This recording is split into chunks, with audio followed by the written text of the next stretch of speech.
Sahara, l'Algérie exclut la Tunisie et la Mauritanie d'une réunion militaire. Article publié par Express. L'Algérie a organisé la 11e réunion du comité des chefs d'état-major et des ministres de la Défense de la région d'Afrique du Nord avec la présence du Polisario.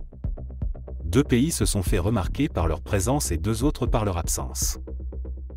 Dans une nouvelle tentative d'impliquer les pays d'Afrique du Nord dans le dossier du Sahara marocain, l'Algérie a organisé une réunion de chefs militaires nord-africains d'un comité relevant de l'Union africaine en faisant asseoir à la même table le chef militaire de la milice séparatiste extrémiste du Polisario.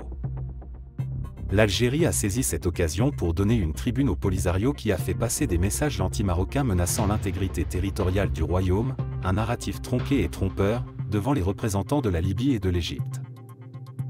Le Maroc continue de violer les droits de l'homme et le droit international humanitaire dans la partie occupée du Sahara occidental et entrave continuellement les efforts des Nations Unies et le processus de décolonisation, a déclaré Mohamed El Wali Akek, désigné en novembre 2021 chef des milices du Polisario. Cette déclaration trompeuse intervient alors même que c'est le Polisario qui est empêtré dans des affaires de viol, meurtre, torture et disparition forcée devant les tribunaux internationaux et que le processus de décolonisation du territoire a été achevé en 1975 avec la Marche verte qui a chassé l'occupant espagnol du territoire marocain. Toutes ces pratiques coloniales n'ont fait que contribuer à déstabiliser davantage la sécurité et la stabilité dans la région.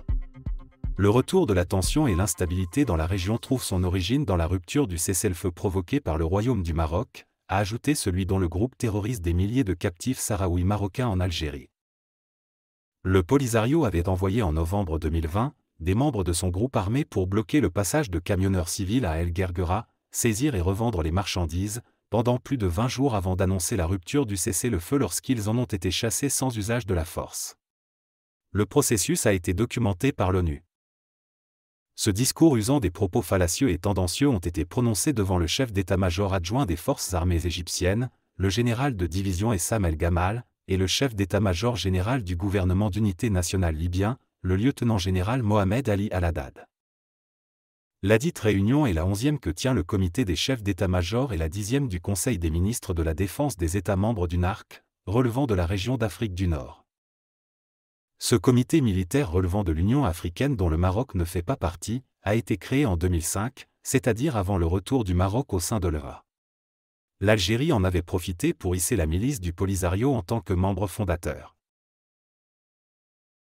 2 pays n'ont pas pris part à cette réunion organisée à Alger et ont brillé par leur absence malgré un effort médiatique soutenu de la part de l'Algérie pour donner de l'écho à l'événement et faire impliquer malgré eux, l'Égypte et la Libye. Mais c'est une tentative qui ne saurait être que vaine, car les positions des 2 pays à l'égard du Maroc sont on ne peut plus claires.